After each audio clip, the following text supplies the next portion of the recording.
There you go. Good morning, everyone, and welcome to First Parish Northborough on this beautiful fall morning. Welcome to any newcomers this morning and our visitors from Marlborough Hudson UU Church. I'm the Reverend Lynda Sutherland. And as we begin this morning, I would like to offer a land acknowledgement, which is adapted from Holy Cross Counseling Center in Worcester. With deep respect, we formally acknowledge that the land upon which our church is located, a place where we work, worship, learn, and gather in community, was originally inhabited by the indigenous people of the Nipmuc tribal nation. We acknowledge the painful history of genocide, slavery, and being forced onto reservations. We hope this small gesture helps to honor the Nipmuc people and the ongoing connection they have with this land. And our chalice lighting words this morning are from Eric Williams. Blessed is the sky and all that is warm and filled with light. Blessed is the air and all that is open and free. Blessed is the earth and all that is steady and firm. Blessed is the sea and all that is hidden and deep.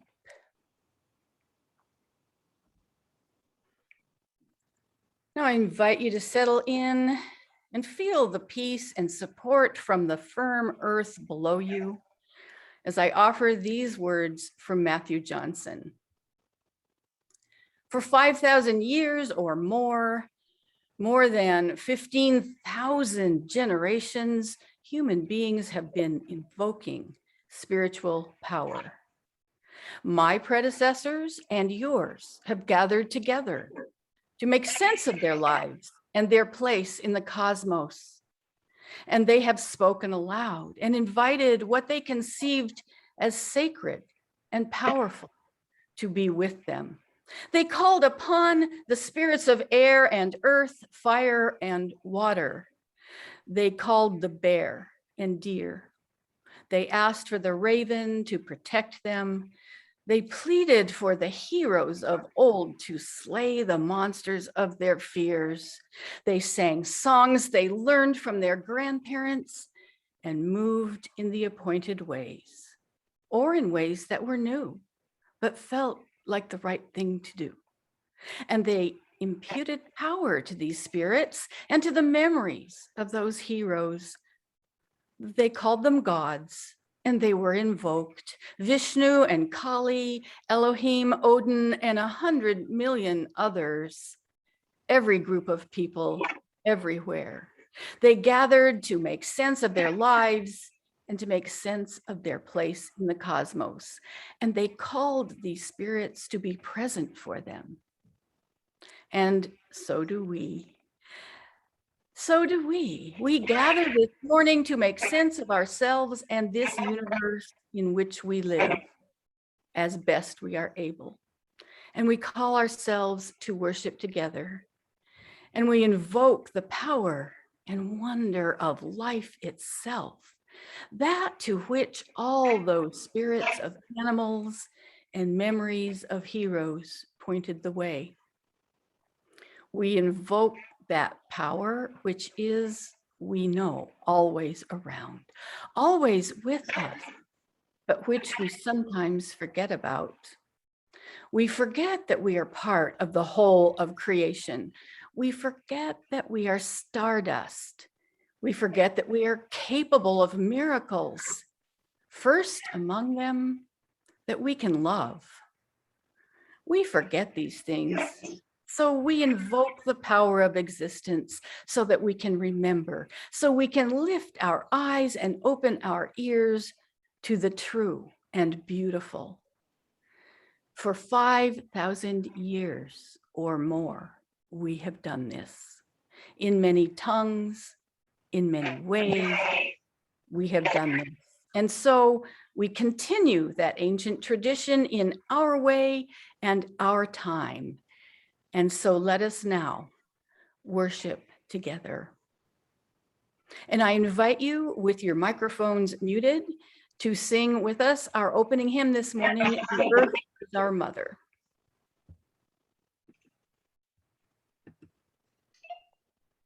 We're not doing prelude today, right? I'm sorry. We did not, that's right. Okay.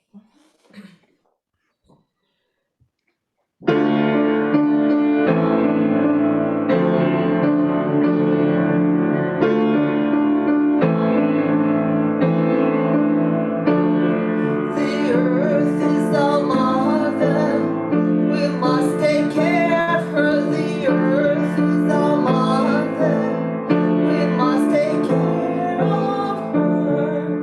Hey, younger, hey, younger, hey, young, young. Hey, younger, hey, younger, hey, young, young. Her sacred ground we walk upon.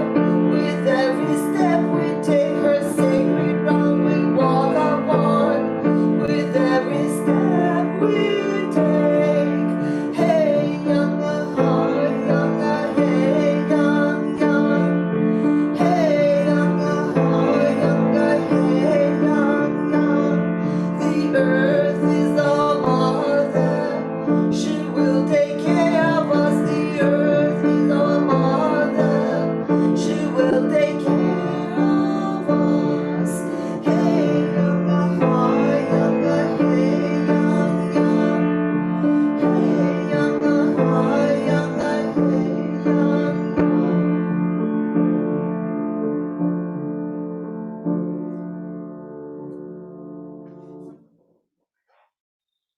Reading this morning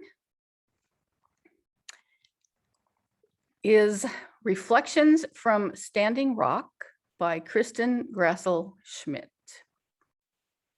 Over 500 years ago, European governments adopted something called the doctrine of discovery.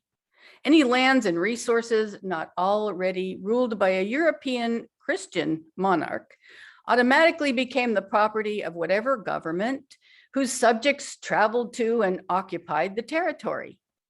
This doctrine of discovery is what legitimized the colonization of the Americas and later other lands, and the genocide and enslavement of millions of indigenous peoples. It was also this doctrine that gave various Christian denominations justification for establishing missions all over colonial territories and forcibly converting millions of indigenous peoples to Christianity. I tell you this history because I want you to understand how profound it was for me to be among the 500 clergy. Now, this is Reverend Kristen Grassel-Schmidt, not me. For me to be among the 500 clergy who gathered with elders from many tribes at Standing Rock in early November of 2016, to publicly beg forgiveness for our tradition's roles in the decimation of Native peoples and their cultures. And I want you to smell the smoke I smelled from the sacred fire the Standing Rock Sioux have kept burning since they established the Oseti-Sakowin camp to try to prevent the Dakota Access Pipeline from being routed through their sacred lands, from being laid at all, given the horrible risk such a pipeline would pose to the water supply of tens of millions of people downriver. I want you to feel the catch I felt in my throat as UUA President Peter Morales participated in burning a copy of the Doctrine of Discovery. I want you to feel the dizzy disbelief I felt at the generosity of these peoples whose entire trajectories my culture has all but annihilated, and my amazement as their grandmothers smudged and blessed me when the purpose of my trip had been to try to support them. I want you to feel the rage that burned in the bottom of my stomach as I saw the heaps of personal belongings and sacred objects the police had trashed after they arrested, stripped, and numbered the arm with permanent marker and left overnight in unheated cells the size of dog kennels, several peaceful water protectors.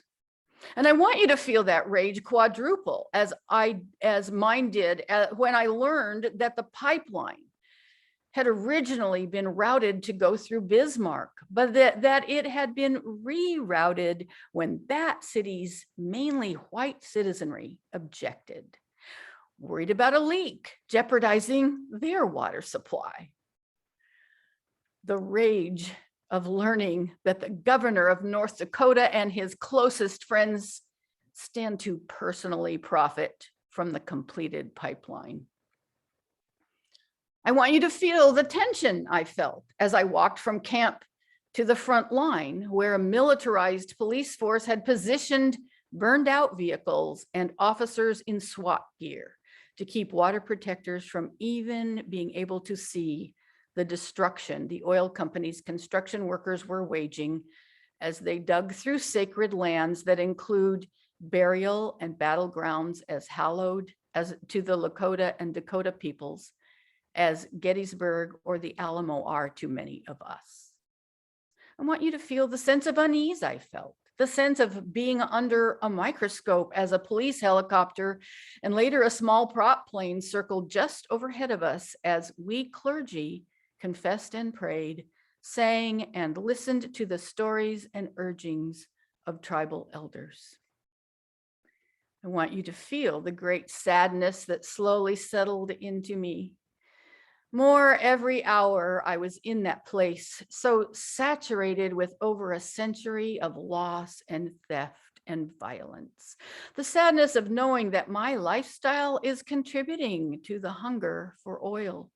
The sadness I felt as I learned that the police were using that same helicopter and plane, along with sound cannons and huge prison yard lights, to deprive the water protectors from sleep at night.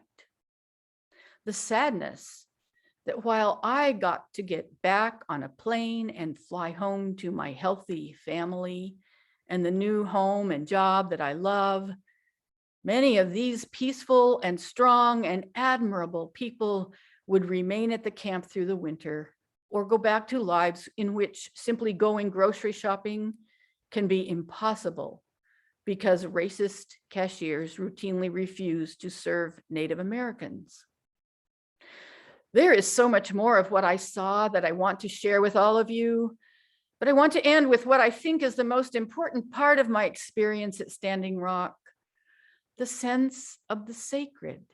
Every time I met a water protector, their grounding in prayer, their profound spiritual maturity left me greatly humbled. Never once did I hear any of them, whether in personal conversation or from a microphone, speak with hatred toward the police who have been injuring them, or toward the Americans whose greed for wealth and hunger for oil have forever crippled the natural resources of the continent that they honored for millennia before colonization. Instead, they spoke of their growing concern of this pipeline and a prophecy that foretells great destruction if a black snake is allowed to travel from the top to the bottom of North America. And they spoke always of a need for all of us to heal, all of us to repent, all of us to change our ways and live in alignment with the goodness and bounty and beauty of the earth we share. A water protector I met there named Soshi reminded me of something I'd forgotten. The word apocalypse literally means the lifting of the veil, or the time when people begin to see what's always been in front of them.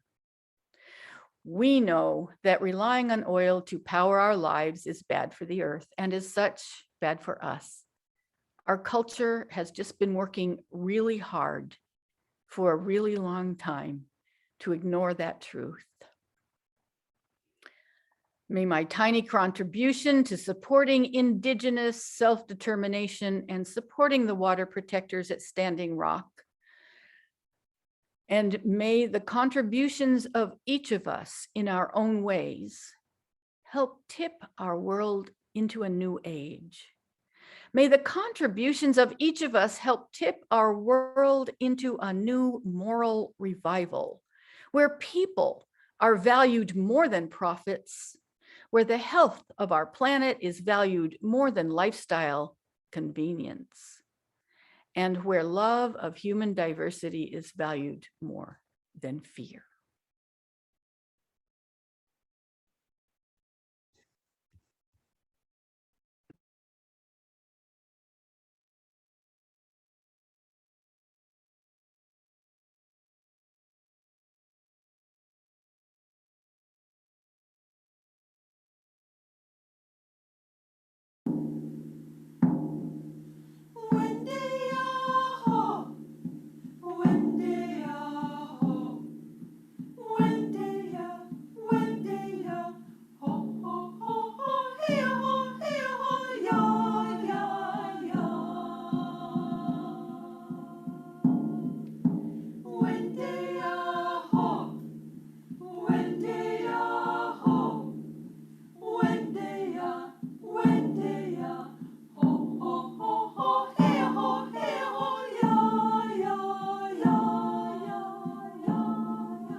Our theme this month is cultivating relationship.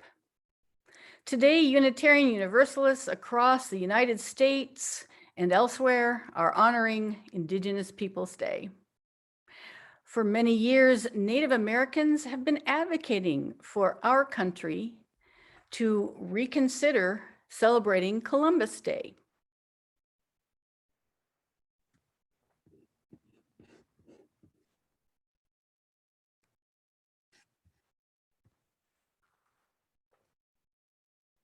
October 12th is Columbus Day.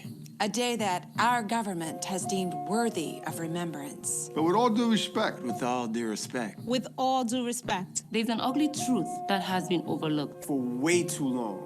Columbus committed heinous crimes against the indigenous peoples of the Caribbean and millions of natives throughout the Americas. And Columbus set the stage for the slave trade in the New World. So please reconsider if this is a man you want to honor. Reconsider if you want to celebrate the crimes of Columbus. It's not your fault. It happened a long time ago.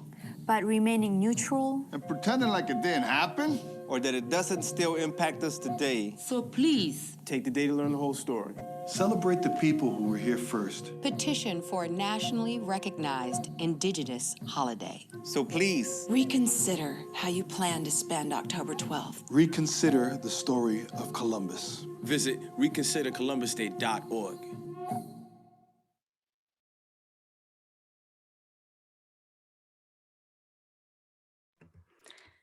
It's encouraging that a growing number of people are listening.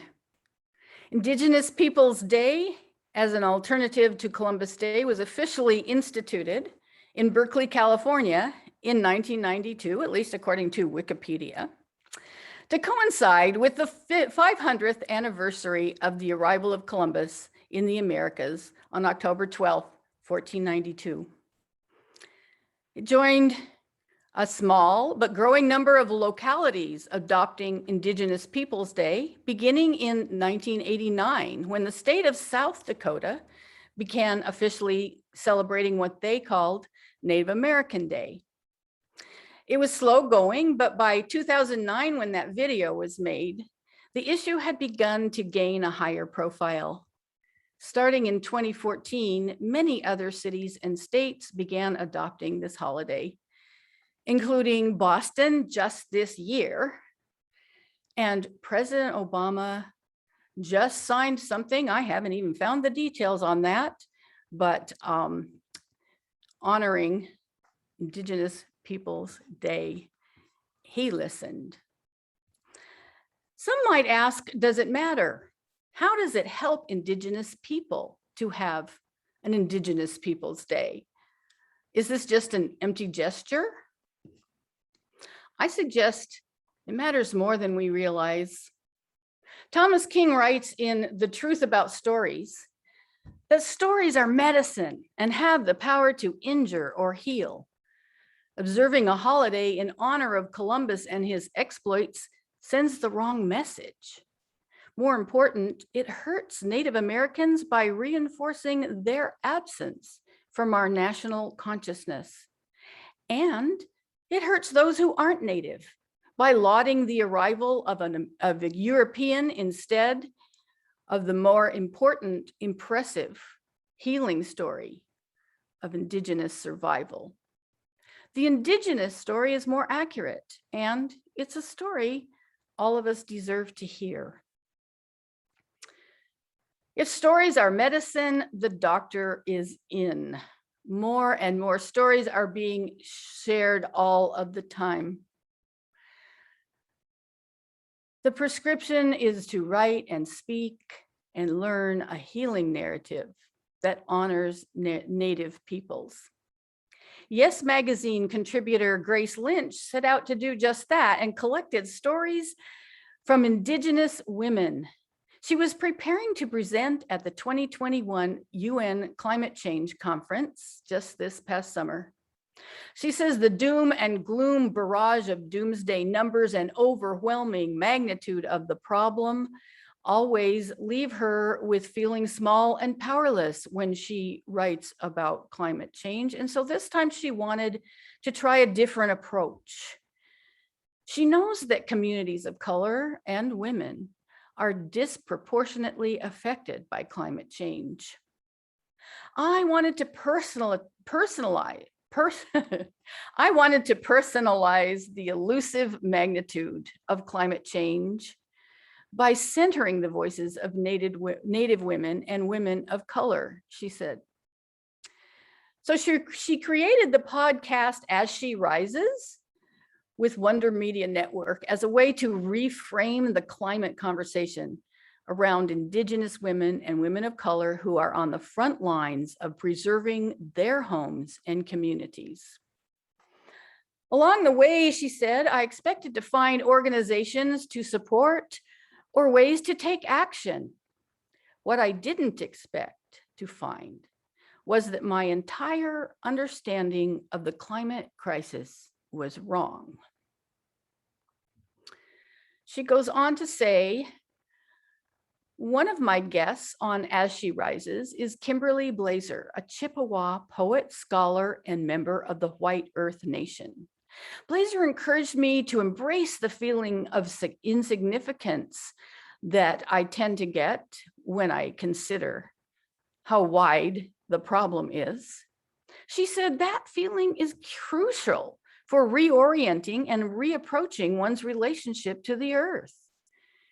Acknowledge how small you are, accept it, and now play your small part.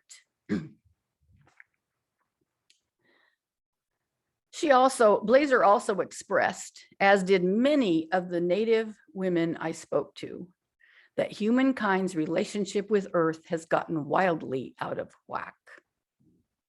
We can feel that. The extreme weather, a global pandemic, racial inequality, out of whack, that's kind of obvious. But she says it's more than what's on the surface.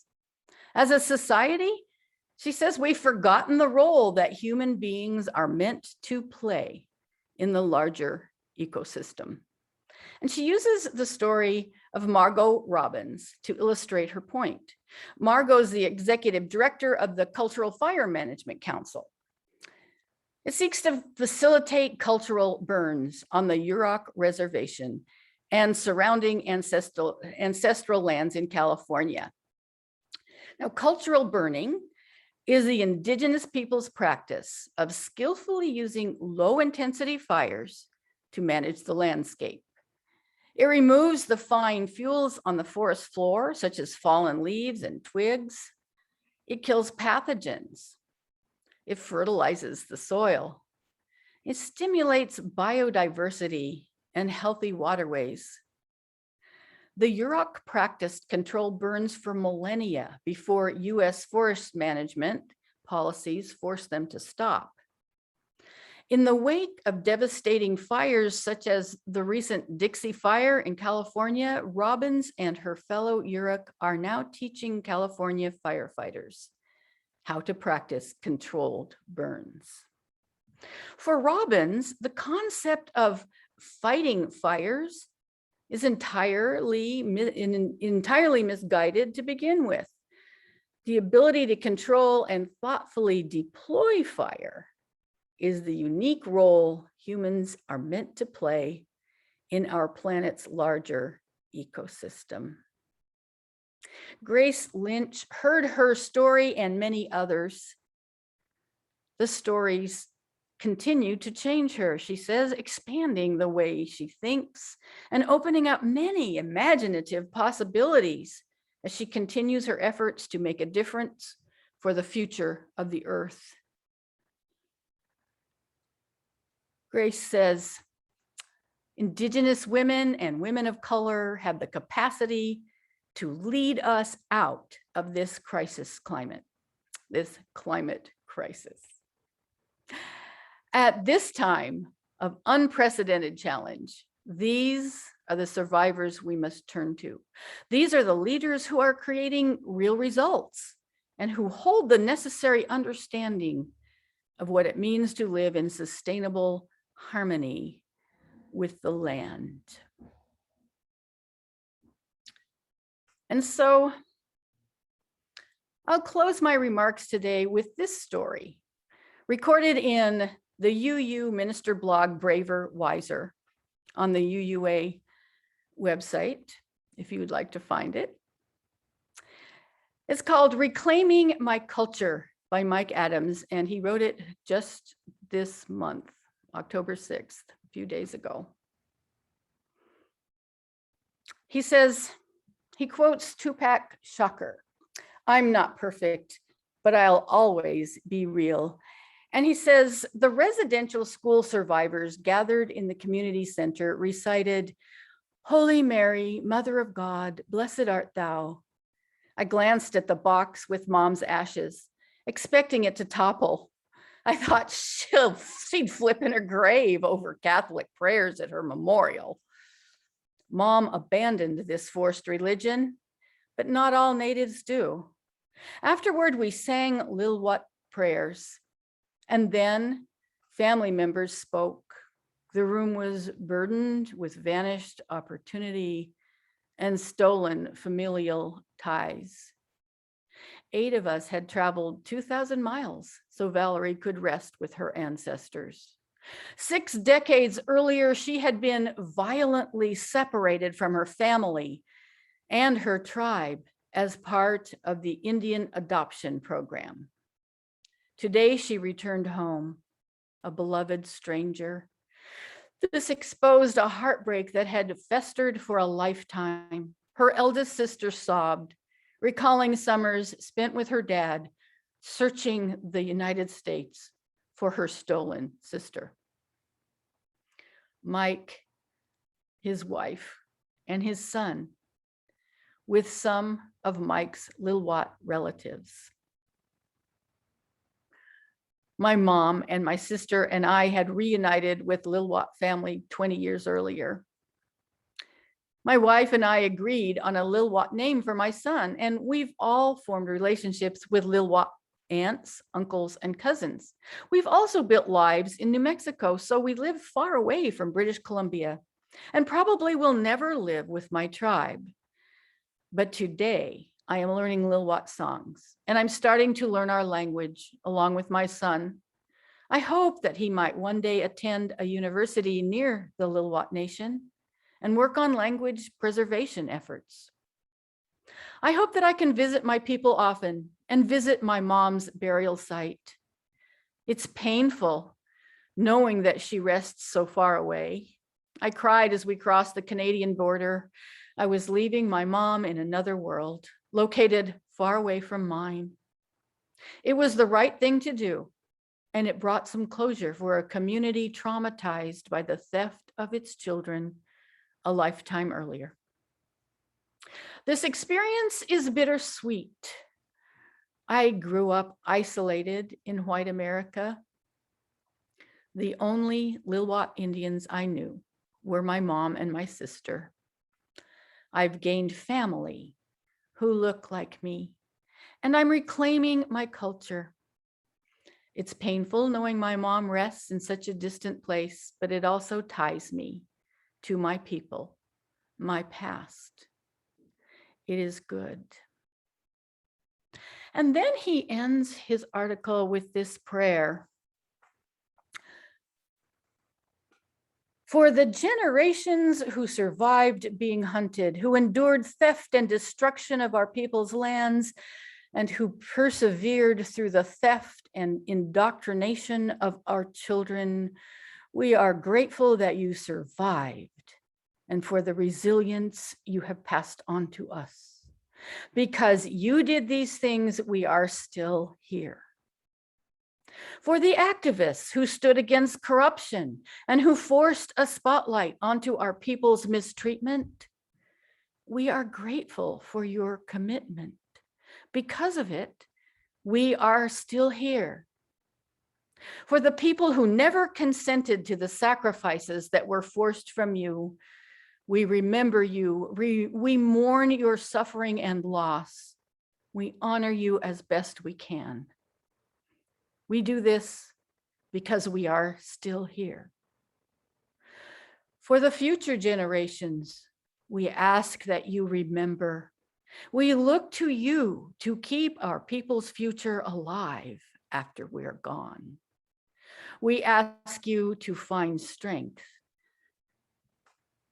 in your ancestors and to use the resilience of your people to create your future and that of your children. We ask you to ensure that when we are gone, through you, we are still here.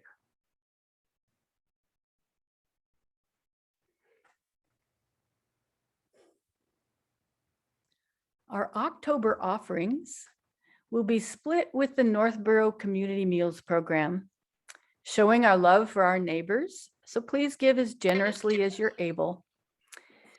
Donation information is in the chat as we enjoy this offertory from Olga.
Thank you, Olga.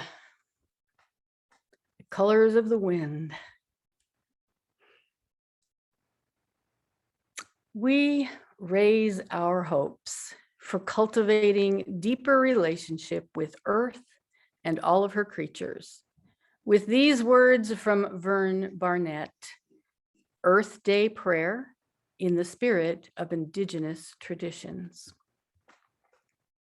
Infinite Spirit, sometimes called grandfather, grandmother, Father Sky, Earth Mother, Creator. We lift up our hearts to praise your creation, to honor the swimmers and crawlers, the four-leggeds and the winged ones. We give thanks for the beauty and glory of creation and open our hearts to new ways to understand our place in the universe. Not the center or focus, but a humble and balanced place where every step we take becomes a prayer, where every word we say makes harmony with the vast, vibrating cosmos, and where we know we are singing the song of life. We pray to know more deeply that we are in the garden, where every plant and animal and speck of dust is a living prayer. Without our brothers and sisters of the plant and animal and mineral kingdoms, the human family would end. So we want to bless them as they bless us. We pray for humility, not to humble ourselves before presidents or priests, but before the ants and the trees. For if we cannot be in true relation to the ant, we shall be outcasts in the garden. Let us cast the pollution from our eyes so we can see the glory and live with thanksgiving. Great Spirit, let us remember it is not how we talk, but how we walk. When we say we love animals, let us protect them. When we say we love the plant people, let us honor them by living lightly on the earth. When we say we love the minerals, let us use them only in necessity and remember their rightful places. Oil belongs in the ground, not in the air through our wasteful machines. Wondrous trees, breathing life into the atmosphere, your gifts of fire and shelter, fruit and sailing are precious to us. And in many ways, you offer us leaves of knowledge. May the vision of mutual interconnectedness, cosmic interdependence, the seamless process of generations, not end in cough-filled skies blotting the sun, but rather may clean air, healthy forests, wholesome water, expansive prairie, and pungent earth nourish paths for all creatures through mountain and valley and the salt sea, and through a protective atmosphere as we rejoice in the inhabitants. Hear and empower our mantra: reduce, reuse, recycle. With thanks for the surprise and mystery of it all, we pray in the name of the Creator, the processes and presences, and all our relations. I leave you with a blessing on your journey today, my friends. May the firmness of the earth be yours. May the flow of water be yours. May the freedom of air be yours. May the fierceness of the fire be yours. May all of the gifts of this life, the below and the above, be with you and remain with you always. Aho.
Thank you all for joining us this morning.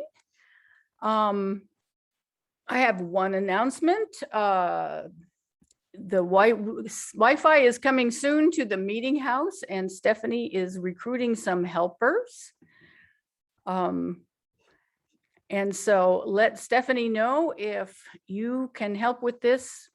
Some of it will involve running wires, pulling pulling one through a tunnel and all kinds of fancy things. So if that sounds like fun to you, let Stephanie know.